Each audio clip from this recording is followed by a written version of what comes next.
नमस्ते मित्रों, व्रत पूजा त्यौहार चैनल में आपका फिर से स्वागत है। इस वीडियो में हम आपको बुध प्रदोष की व्रत की कथा और महत्तम सुना रहे हैं। अगर आपने मेरे चैनल को सब्सक्राइब नहीं किया है तो इसे जरूर कर लें और कथा के अंत में मैं आपको इसकी उद्यापन विधि भी सुनाऊंगी। बुध प्रदोष व्रत सर्व कामना सिद्धि के लिए बुध प्रदोष व्रत को अवश्य करना चाहिए।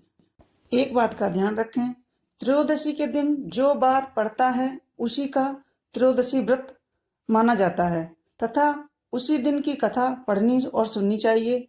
रवि, सोम, शनि प्रदोष व्रत कथा अवश्य करें। इन सभी के अभिष्ट फल की प्राप्ति होती है। बुध प्रदोष व्रत कथा। इस व्रत में दिन में केवल एक बार भोजन करना चाहिए। इसमें हरी सब्जियों का प्रयोग जरूर करना चाहिए। यह व्रत शंकर भगवान का प्रिय व्रत है। शंकर जी की पूजा धूप, बेल पत्र आदि से की जाती है। प्राचीन काल की कथा। एक पुरुष का नया नया विवाह हुआ था। वह गौने के बाद दूसरी बार पत्नी को लिवाने के लिए ससुराल पहुंचा और उसने सास से कहा कि बुधवार के दिन ही पत्नी को लेकर अपने नगर जाएगा। उस पुरुष के सास ससुर ने, साले सालियों ने बहुत समझाया कि बुधवार को पत्नी की विदा कराना नहीं चाहिए, लेकिन वह पुरुष अपनी जिद पर अड़ा रहा और वह नहीं माना। विवश होकर सास ससुर ने उसके साथ अपनी पुत्री की विदा कर दी। पति पत्नी बैलगाड़ी में चले जा रहे थे। नगर के बाहर निकलते ही पत्नी को प्यास लगी। पति लोटा लेकर पत्नी के लिए पानी लेने चला गया।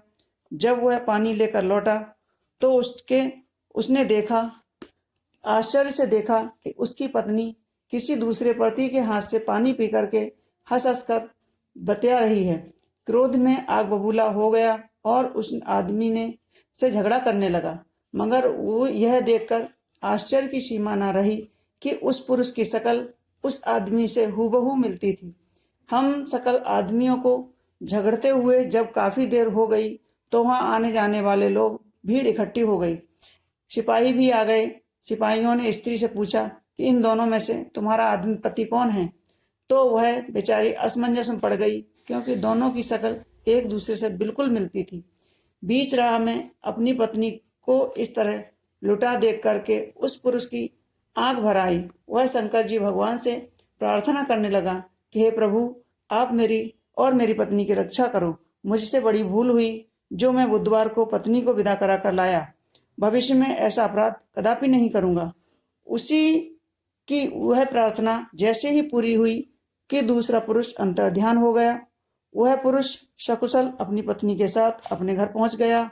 उस दिन के बाद पति पत्नी नियम पूर्वक बुधवार को व्रत प्रदोष करने लगे। प्रदोष व्रत की उद्यापन विधि। प्रातः स्नान कार्य से निवृत्त होकर रंगीन वस्त्रों से मंडप बनावें। फिर उस मंडप में शिव पार्वती की प्रतिमा स्थापित करके विधिवत पूजन करें। शिव पार्वती के नामक से खीर से अग्नि में आहुति करनी चाहिए। हवन करते समय ओम सहित शिव नमः शिवाय मंत्र से 108 बार आहुति देनी चाहिए। इस प्रकार ओम नमः शिवाय के उच्चारण करके शंकर जी के निमित्त आहुति प्रदान करें। हवन के अंत में किसी धार्मिक व्यक्ति को सामर्थ्य के अनुसार दान दक्षिणा देना चाहिए। ऐसा करने के बाद ब्राह्मण को भोजन दक्षिणा से संतुष्ट करना चाहिए। व्रत पूर्ण हो ऐसा वाक्य ब्राह्मणों से कहलवाना चाहिए। ब्राह्मणों की आज्ञा पाकर अपने बंधु बांधवों को साथ में लेकर मन में भगवान शंकर का स्मरण करते हुए व्रत धारण करने वाले को भोजन कराना चाहिए। इस प्रकार उद्यापन करने से व्रती पुत्र पौत्रों से युक्त होता है और आरोग्य लाभ करता है। इसके अतिरिक्त वह अपने शत्रुओं पर विजय प्राप्त करता है एवं संपूर्ण पापों से मुक्त हो जाता है। ऐसा स्कंद पुराण में कहा गया है। दोस्तों, मेरे चैनल को लाइक करें, शेयर करें और सब्सक्राइब करें। धन्यवाद।